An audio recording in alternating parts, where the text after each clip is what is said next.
friends, welcome back to Not Again, the podcast that brings college-level analysis to preschool-level content. I'm one of your hosts, Rebecca. I'm your other host, Alan. And we're back because this time we found time to record. Thank you so much for forgiving us last week. I assume you forgave us. Please forgive us. We're going to record 2 episodes right now if we can help it so that we don't ever make this mistake again of not finding recording time. So, with that being said, we are probably going to do 2 more episodes on Frozen just because we have a lot to say about Frozen, and also we really like the idea of keeping it to 30-minute episodes. You know, it was kind of like the Saturday morning cartoon thing, comes out at 9 a.m., 30 minutes. Oh, your mini host Ari is here. I don't know if you heard that. Yeah, so but he's cooing. He fortunately doesn't come up too loud, but he is here, and he's staring at me like he doesn't know who I am. And okay, so I want to start off with some, not corrections, but adjustments, additions, clarifications. I want to start out with some clarifications. Last episode, we talked about the ice cutting scene, and I forced us to move on as quickly as possible. But I still forgot to say that in the scene when the ice is coming down and they're all grabbing them with their ice calipers, whatever you want to call them, Kristoff magically had one that was child-sized in front of him, even though that makes no sense because they cut all the blocks approximately the same size. And they didn't cut a little baby one for Kristoff to pick up. So cute, but continuity is a problem. Yeah. There. The other is we didn't do a bad parenting alert for the dad. And that is because the bad parenting alert is meant to be a joke. It is a funny thing we do. The king's mental and emotional abuse of his daughters is very real. It's very bad, genuinely.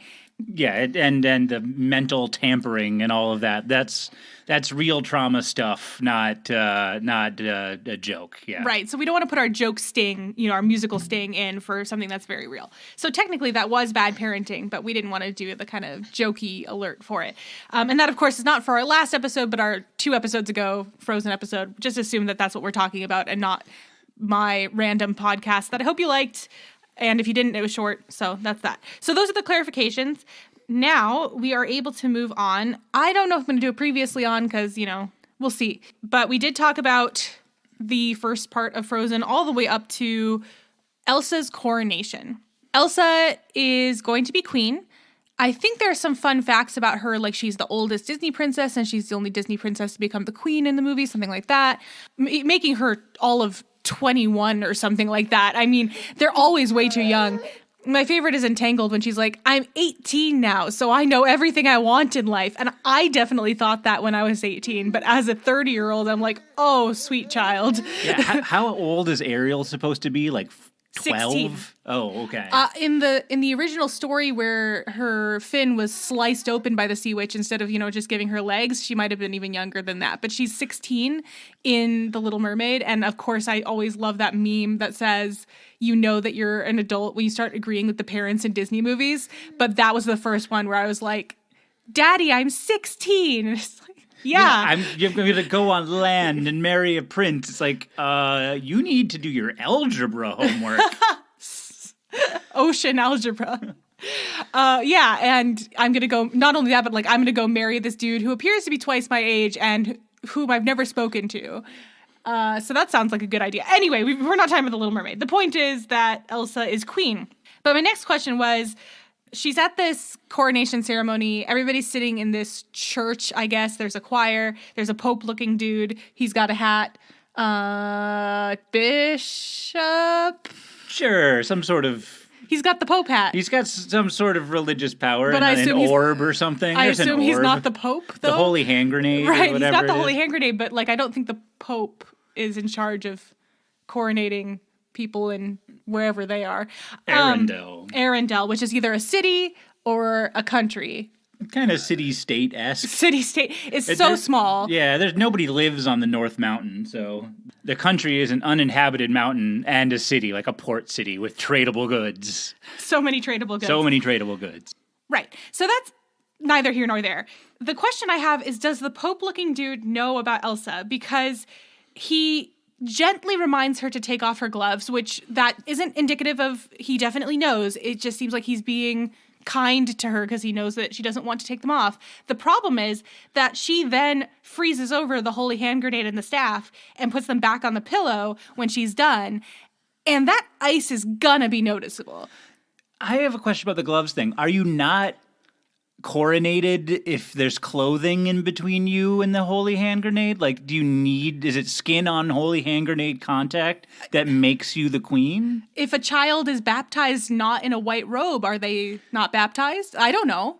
I don't even think that's common. But yeah. I don't know. Like, there's so many ceremonies. Like, I mean, there's so many ceremonies in the bar bat mitzvah in Judaism. You have to wear ceremonial garments, so clothes do come into play a lot. And yeah, I guess he wants bearskin contact on the relics. I can't say what they are.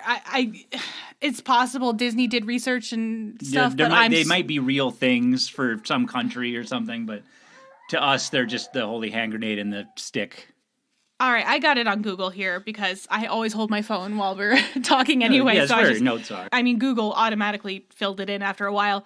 Elsa, according to frozen.fandom.com, is holding something called the Orb and Scepter, 2 holy items used during the coronations of Arendelle's monarchs, as if Arendelle is a real place. Both are adorned with the crocus, a flower that is characteristic of the kingdom. They call it a kingdom again. All right.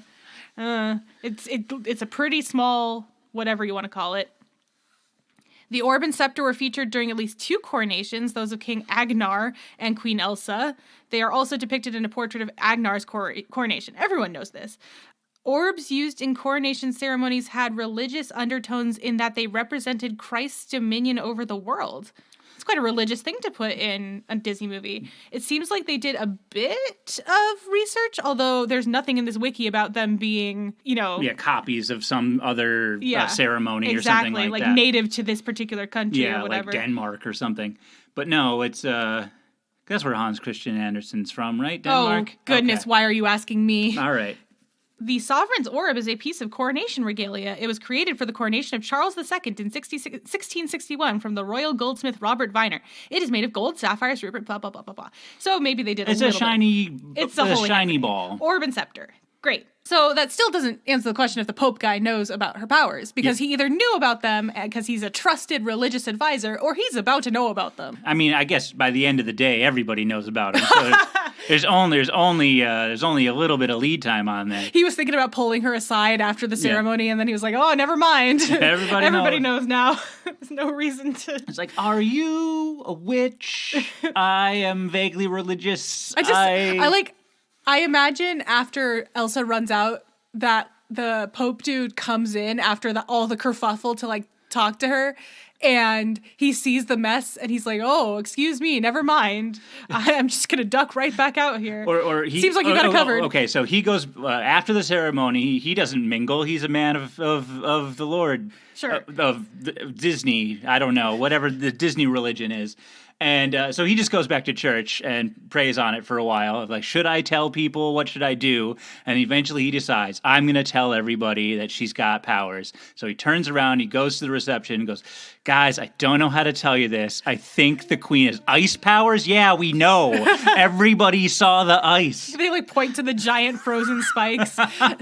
"We know, dude. Bishop Pope Man. Bishop Pope Man. Bishop Pope Man. My favorite comic." Okay, so question mark on that. Now we have the reception. We'll call it the reception after the coronation ceremony.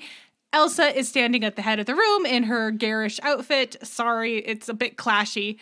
And then Anna stumbles into the room because everything she does has to be dorky and clumsy because she's not that kind of princess. She's an action princess. Successfully, as opposed to Brave's Merida, who is not such a good action princess. But she stands far away from Elsa. And Kai, I know this because of subtitles, he is the rotund servant who seems to really like them. He grabs her by the, not roughly, sorry. He takes her firmly by the shoulders and places her near her sister. And they are so awkward around each other. And it just brings up this question again. When was the last time they talked? Anna is so nervous. And even Elsa is a bit unsure of what to say. And when she says hi, Anna says, "Oh, hi me?" Which I don't hate that line. It's just, it seems like they haven't spoken since childhood. they kind of gave the impression that like they just did not know how to be around each other. Like they just didn't know how to act at all. And so it's not even like they had Thanksgiving dinner as a family. It's like they slipped the turkey under Elsa's door and like like a prisoner. Yeah. Well, again, I already said this, but she came out of her room to say goodbye to her parents when they went to their death journey. So she is able to leave her room, but not talk to Anna. And then again, that brings up that issue of we're supposed to believe their love drives this whole story. Yeah. But honestly, you just can't feel that deep of a love for somebody who is essentially a stranger to you. I'm sorry. You can't. You've been forcibly separated for years and years and years. It's not like you go, oh, my undying love for my, I mean, like. I have family members I wouldn't sacrifice myself for because I've like seen them once in my life. Yeah, people grow apart. It's natural to just like, be a lot closer to the people who you spend time with. If you're wondering if you're one of those family members, if you're listening to me say this right now, you're not one of those family members. Congratulations. I would sacrifice my life for you. Sorry to interrupt. So I don't know. I don't like that they didn't establish clearly how long it's been since they've talked and how much interaction they've had with one another and how much Anna can go outside. Yeah, and what their actual relationship is. Right. It's all very nebulous. Right. But we already kind of covered that, so I'll move on to... They bond over the fact that they both like chocolate because they're women or something. It's the official food of women. That's the second. No, that's yogurt. Oh, okay. Is that Sarah Haskins? Sarah Haskins. I think that's a Sarah Haskins joke. You should look that up, guys. It's the second chocolate joke because the first one comes in the song when she is talking to the Adonis statue and she says she wants to stuff some chocolate in her face, which fair enough. It's another one of those pandering, look how different she is than the usual Snow White princess, whatever lines. But I chuckled, I think. But then they both sniff that air. They like go, what is that smell? And they sniff the air long and hard and then go chocolate. And it's like chocolate, especially if it's one of your favorite foods and you're royals, so you have easy access to it, it's not something you have to take a long, hard sniff to recognize. I'm sorry. You would just be like, there's chocolate here. Was it like a chocolate fondue fountain? Because like just chocolate on a plate doesn't really smell. Right, it would have to be some kind of baked chocolate, like a cake, or like a chocolate cake. But even so, I mean, they're gonna smell body odor before they smell chocolate. I'm sorry, it's a room full of people in very heavy clothing, and the Duke of Wellington or whatever is. Yeah, and they're dancing. That's a bad joke. That's not anything. What is his name? Wesselton. Wesselton, yes, the Duke Wellington. Yeah. Anyway, you didn't like that joke either, huh? No. The point is that it's a bit cliche to have these two women bonding over their mutual love of chocolate, especially since most people like some form of chocolate. You know, there's debate over milk versus dark versus white, but chocolate's pretty universally beloved. Yeah, unless you've got like an allergy or something, then there's no reason to make it so. I mean, some people aren't into sweets that much. Like, you aren't, but yeah, but there are kind of more bittersweet chocolates and stuff like that. So yeah, it's just sort of a stupid cliche. I'm going to say something that might be controversial. I'm not sure. I don't care for the character of the Duke. I actually loved the callback in Zootopia where he was Duke Weaselton and still played by Alan Tudyk, who may still be locked away in some sort of fungeon. That's a layered joke there. I hope somebody got it.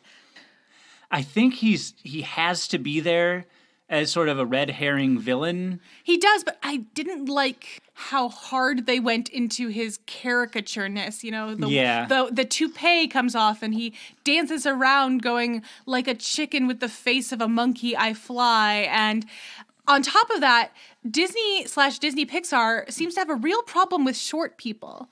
I was going to say something about that because the art of the characters is a stylized version of a person, but he is so different. He's so cartoony. He's so cartoonishly different. He doesn't look human like the other humans in the movie. Yes. He looks like some sort of creature.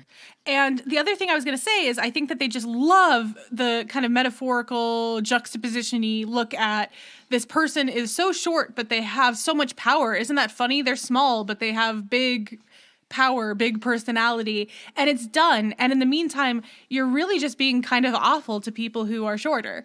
It's Edna Mode, it's the boss from The Incredibles, it's the Ratatouille chef, it's Duke Wesselton, all of that. Yeah, it's a little bigoted towards short people. Yeah, and so I don't love the character. I think they pushed too hard. Like, the whole character is a personification of that one line about being elated or gassy, honestly. He's pushing too hard for pandering, for being funny, for being a red herring, for being a caricature. I think they could have toned it down a little bit and made him look more like a person and made him just normal looking. And by normal looking, I mean reduce the caricature, make his head a smaller size, make his nose a smaller size, fill him out a little bit so he's not a twig, and make him just look like a person. Even if he's shorter than his bodyguards. That happens all the time. He can be shorter than his bodyguards without being an elf. He looks like an elf. Yeah, like his head is the shape of anybody else's head in the movie. Right. And I mean, then there's the fact that all the background characters they look a little copy pasted, but whatever. We've talked about this with computer animation before. The trolls look a little bit samey, and we talked a lot about this in Finding Nemo, that schools of fish, they probably didn't want to make them all different because the computer would have melted.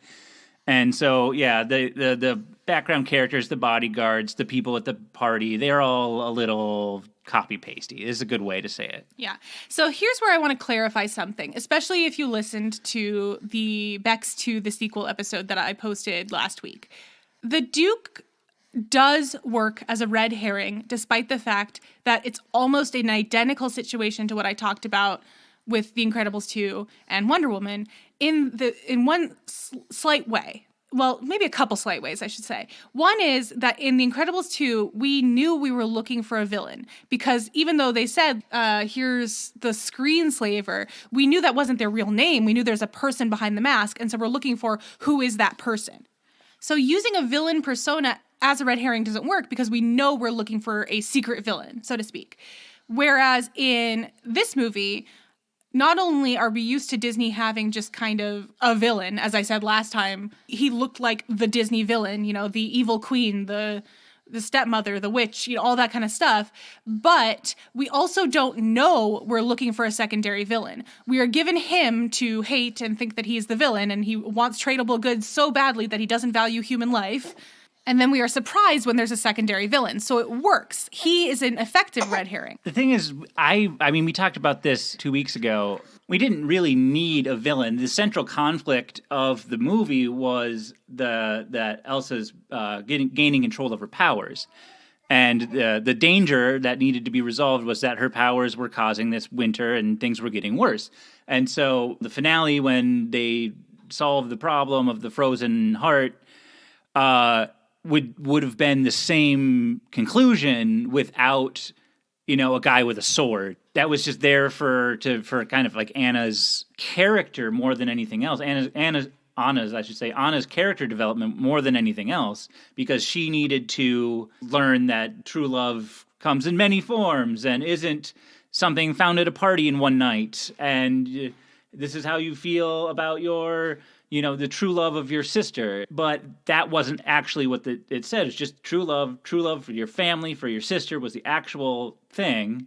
And Hans was only part of Anna's character arc and didn't really need to be the villain of the movie, if that makes sense. The ice was the villain of the movie. Actually, I just remembered something because of what you just said.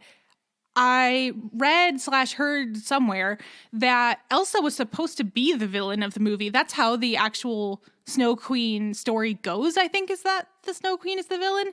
But then supposedly the filmmakers heard the triumphant song Let It Go and realized that she couldn't be the villain anymore. And this led to some kind of rewrite. I need to look into this a little more, but that might explain why there's kind of a villainous twist in the movie, or why Hans and the Duke exist the way they do. Who knows what those rewrites actually affected. It's unclear. To be fair, they did a great job with the rewrites, unlike with Brave, where the director was fired and they were through most of the production and clearly it looked cobbled together. It still seems like a cohesive story and a cohesive movie, but I do wonder about what the original story was going to be if Elsa was going to be the villain. Yeah, I don't know what the Disney's original plot was before they changed it, but I think in the Snow Queen, the book, Elsa she's kind of the goal of the characters to go find and deal with. And I think the main character is Kai. That's why he has a name, why the butler is a named character and has that like personality and all that sort of stuff. Is because in the book, it's a reference to the book where Kai is the main character, if I remember. He's on this adventure. Well, I have a summary. The Snow Queen is an original fairy tale by Danish author Hans Christian Andersen, first published in December of 1844. The story centers on the struggle between good and evil as experienced by Gerda and her friend Kai. So you're right there. Kai is the name of the butler dude that we talked about earlier, so they probably did that as kind of a reference thing, you know, like, hey. The story goes that the devil, in the form of an evil troll, made a magic mirror that distorts the appearance of everything it reflects. Wow, we are not in... we're already off the rails. Yeah, well, okay, maybe this movie isn't based on this at all anymore. Yeah, so the magic mirror... I'm just reading Wikipedia, but, you know, like, cited source, Wikipedia, it's called The Snow Queen. So the Snow Queen Wikipedia entry. There we go. And by the way, this would not fly in an essay if you wrote it for me, but Wikipedia does help you to figure stuff out. Yeah, and also The Snow Queen is the title of all of the coloring books in the dollar store that came out right after. Yeah. Okay, the magic mirror fails to reflect the good and beautiful aspects of people and things and magnifies their bad and ugly aspects. The devil, who is a headmaster at a troll school, takes the mirror and I want to see this movie. Well, that's a respectable job, headmaster of a troll school. A troll school. So that's why the trolls are in there. Everyone's always like, the trolls don't need to be there. The trolls don't make any sense. Why are the trolls in the story? Well, a lot of these things are probably shoehorned in to make the connection to the Snow Queen exist at all. Although it seems like the trolls are evil here. He takes the mirror and his pupils throughout the world, delighting in using it to distort everyone and everything. They attempt to carry the mirror into heaven in order to make fools of the angels and God, but the higher they lift it, the more the mirror shakes as they laugh and it slips from their grasp and falls back to earth. Where's the Snow Queen bit? It shatters into a million pieces, blown by the wind, freezing the hearts of people and eyes of people, making their eyes like the troll mirror itself, seeing only the bad and ugly in people and things. This is a pretty decent, tale, I guess. Years later, a little boy Kai and a little girl Gerda lived next door to each other in the buildings with adjoining roof, whatever. I don't feel like looking up what a garret is. They could get from one's home to the other just by stepping over the gutters of each building. This is a really long summary. Hold on. Kai's grandmother tells the children about the Snow Queen, there we go, who is the ruler over the snow bees. Snowflakes that look like bees. I like snow bees. I want this so much better. I think we have to stop with the synopsis, otherwise the podcast will just be us reading Wikipedia. Right. But where is any of this in this movie? We've got a couple of names so far. Yeah. I mean, I understand why in a Disney movie you can't have the devil, but for sure, or God for that instance. I mean, they do have versions, right? But I am scrolling through. This is a very long summary, and I encourage you to read it. This sounds awesome. I want to see this movie. Snow bees. The snow bees are everything now. I want to dream of snow bees. But basically, there's Gerda and Kai. I don't see any mention of an Elsa or an Anna. But Gerda and Kai fall in love, and they're saved by the power of love. So maybe the Snow Queen got to Kai. So it is a story about love. It is a story about frozen hearts and heads. And the Snow Queen does appear to be the villain in this case. I had never heard this story before. I just assumed it was going to be close to the Disney version. I thought the one big change, the impression I got was the one big change they made was that Elsa was supposed to be the Snow Queen who was evil, and then it couldn't end up being that way because Let It Go sounded so triumphant, and it sounded like she was gaining confidence and making her evil I agree with that decision. Making her evil would have kind of dampened the message of the movie and everything, despite the fact that the entire sequel dampened the message of the movie. Okay, I'll just say it. In movie 1, Elsa thinks that she doesn't belong with people, and she isolates herself and then learns that she can belong with people. And then in movie 2, she's like, oh no, I was right all along. I shouldn't be with people. Yeah, that's a funny thing about sequels. Sometimes they just they can't think of another plot. So they're just like, what should we do? And it's just like, all those lessons the characters learned, they don't learn them, and then they learn them again, and sequel, and take the money to a bank. Well, yeah. So I guess a little research goes a long way. I'm starting to like this research thing. Wikipedia, because anybody can edit it, is not a legitimate source for papers and essays and stuff, but for figuring stuff out, it's a really good resource. And one day I do hope to actually donate some money to them when they pop up that little notice, like, please give us money. Anyway, So Elsa's not the villain. They had to do some rewrites. I wonder how that changed the story and affected the characters of Hans and the Duke. I even wonder if Hans and or the Duke didn't exist before the rewrites. We'll see. No, we won't. I mean, I can research that, but not right now. So my next bullet point is, what was Hans's plan? And more specifically, what was Hans's plan if Anna hadn't run into him and then tripped into him? Maybe his plan was to run into her with his horse. We discussed that last time. He was like, I'm gonna stand here on my horse, sit here on my horse and wait for the princess to come running by singing, and then I'm gonna ram into her with my horse, and that's gonna be the best meet cute ever. And then I'm gonna see her again at the reception. And I guess he could have just planned to he could have just planned to see her at the reception and continue his wooing. But it just so happens that Elsa and Anna have a brief spat. Anna gets bumped into by a dude who is bowing. Anna trips over her dress, which, by the way, makes a ripping sound, but is definitely not torn ever in the movie, and happens to fall into Hans, who is ready to quite literally and figuratively sweep her off her feet. And there's no way he could have planned any of that. And I know he could have just walked up to her at the party and been like, hey, remember me? I waved at you in the church and I ran into you with my horse. And that would have probably worked just fine. It just seems like his plan was riding on a lot of happenstance and coincidence. Like, I don't know what his actual plan was. I've said the word plan enough. So that's all I had to say about that. Yeah. But he just one of those heist movies where everything has to go completely correct. Right. And it's just like, no, that's not how anything works. I know that this guy has hay fever and he always goes outside at 3:03 p.m. to blow his nose. So, yeah, that's all I had to say about that. I'm curious what his actual plan was when he was at home in the Southern Isles with his wall of, pictures of everyone in Arendelle and the red string and everything. I just want to know what he was If playing. he had the conspiracy board. I know that's a conspiracy board. Well, I don't know if that's the right name for it, but that's what I would call it. The yarn and the pictures and it's all connected. I mean, I would love to. I've wanted to look up the origin of that trope for a long time, and conspiracy board might be the way to do it. But I'm not going to do that here because that's not relevant. But I just want to know what his plan was. Anyway, the next point is a little one. I wonder if they did this on purpose.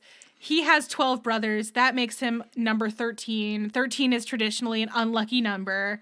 Did they make him number 13 on purpose? How many sisters does he have? They don't really get into it. He just says brothers. Brothers. Well, shows how much they value women in the Southern Isles.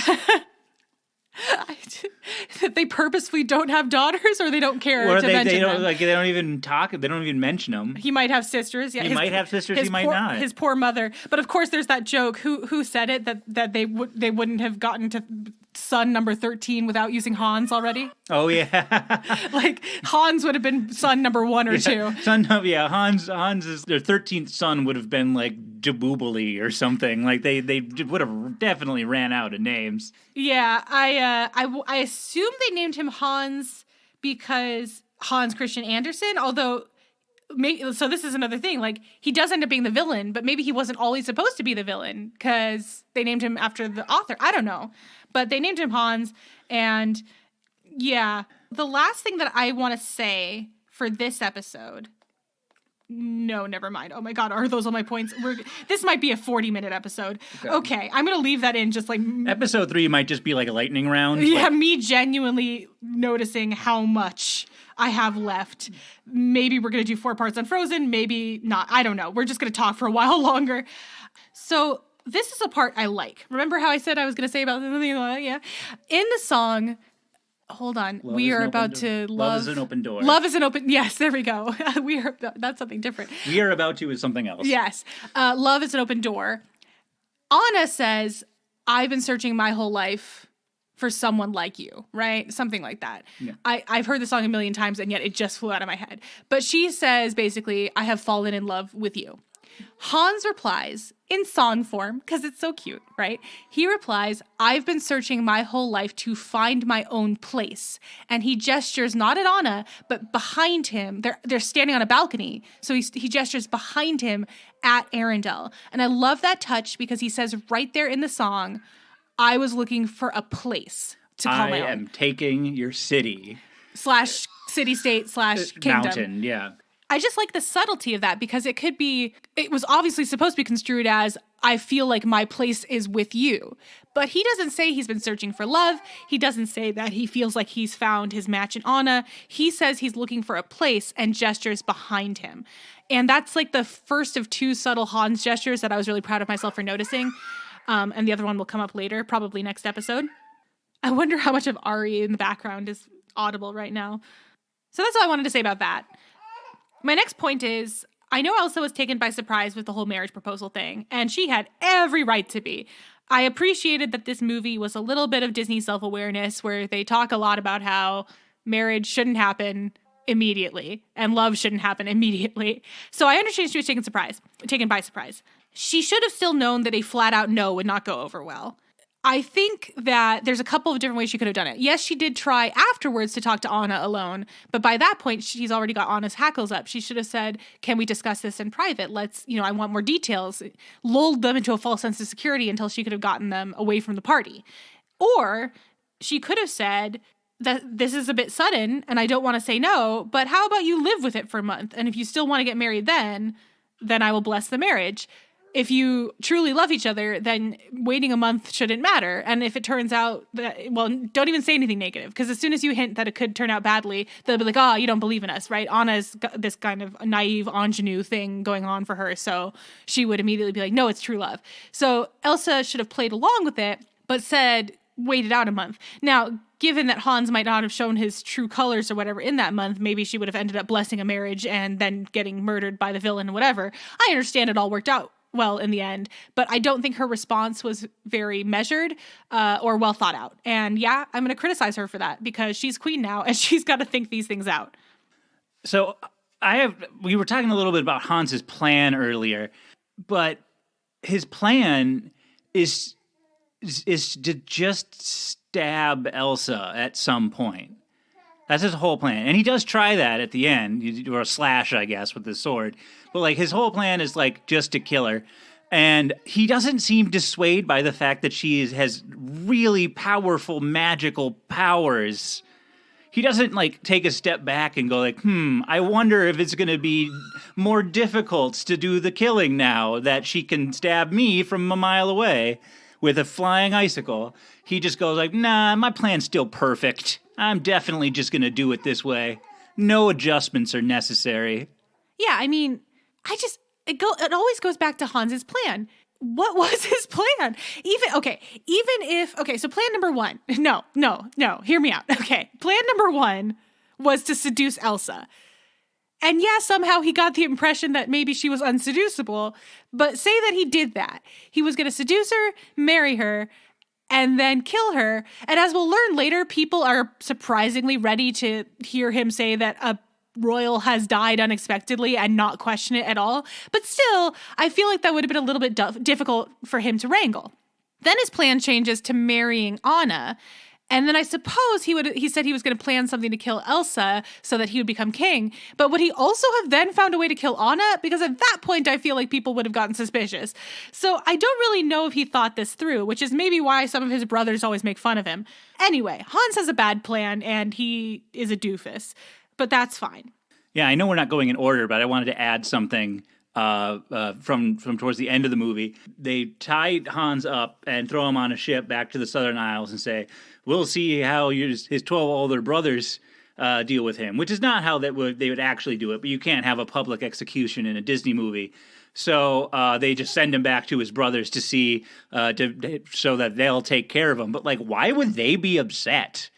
Why would his older brothers be well, you tried to expand our empire and it didn't work? Why would they be punishing him? Why would they even care that it didn't that he attempted this? Yeah, we have to wrap up this episode eventually, but not only would they not be upset, I love the idea of, I'm just still giggling about the public execution in a Disney movie. That would certainly be a turn. Then again, watch Tarzan. When the lightning strikes, you see the swinging shadow. That's fun. Disney, back to The Little Mermaid. Ursula gets stabbed with a broken boat sticky outy bit. Prow, I want to say. And I'll Google that later. And then lightning strikes her, and you see her skeleton as inky blood leaks out. I mean, it's pretty intense. Anyway, you can't have a public execution though. So, but they probably would have just been like, yeah, kill him. Christoph certainly wanted to. He was preparing to just murder him, I think. Christoph is of the ice cutting people. They have different law over there in the ice cutting community. You can just take the law into your own hands. Anyway, Elsa handled being queen badly. We'll say that. Then when Anna says that she doesn't want the party to end, and she says, I can't live like this anymore, Elsa says, leave. And Anna is all, what? How could you say that? But like, she's right. That's what I'm saying. Just leave. You left earlier. You went outside. You sang and danced in the sunlight. Just do that more often. Like, not permanently. Just sometimes leave. I think Anna's supposed to be 18. Like, she doesn't have to live in her sister's house. I know it's the castle she grew up in, but don't they have other properties? They're monarchs, after all. I mean, how many castles does the Queen of England have? You just, like, go to a different, like, start living your own life. I know that's against the message of, like, the deep, undying love for your sister or whatever, but it is just time to move out. You don't have, like, I can't live like this anymore. Well, you're 18. You're not supposed to live like this anymore. You're supposed to, go to Arendelle University or something. I don't know. Okay, well, now I want to talk about this. I keep picturing the Uhu guy as some sort of professor at Arendelle University. I don't know what he'd teach, but he would start every class by going, Uhu, hello students, take out your lutefisk and your textbooks. And I would love to have him as a professor, honestly. He seems like he'd be really into whatever subject he taught. But yeah, honestly, just leave. Just go. Not in a get out of here, you big, dumb, stupid animal sort of way. Just live some life. Nobody's stopping you. You don't know Elsa's secret. You don't even know Elsa's trying to keep a secret. So you could just leave. All right, that's enough. I think we will stop at trip number 1 to the North Mountain. So let me just say this. Elsa loses control. She shoots some ice spikes. People have discovered her powers. She runs out of the castle. At this point, I'm assuming the Bishop Pope dude bursts into the castle to tell everybody, but he's too late. Everyone already knows. And she is surrounded by adoring onlookers, and she backs up and accidentally bumps into a fountain and freezes it. And everybody's like, oh. But Alan always says that people should just be like, wow, cool, and start clapping. Yeah, it'd be like, oh, is this part of the show? Like, that's great. Like, Byro, like, we got like this, they really pulled out all the stops for Coronation Day. That's awesome. And at the end, when she's all confident with her powers, she literally does that. She freezes the fountains on purpose, and everybody starts clapping. Like, ooh, so cool. She has ice powers and is the queen. Nobody's ever going to invade us. This is awesome. Let's ice skate. So she should have just been like, ta-da.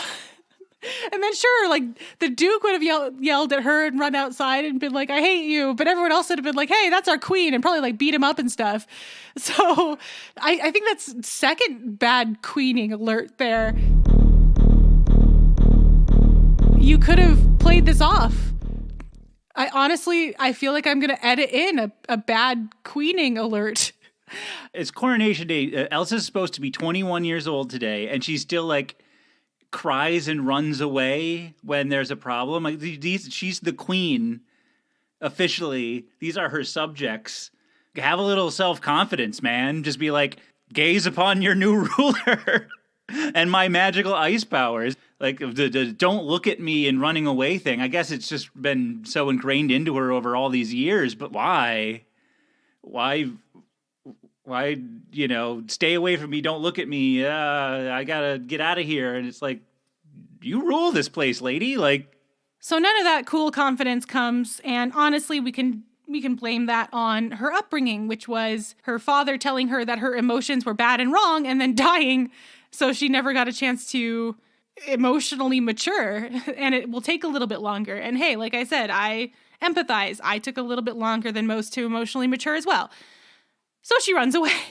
And thus, we are brought to our first trip to the North Mountain, because I was determined on this watching when I was taking notes to suss out how long it takes to get to the North Mountain.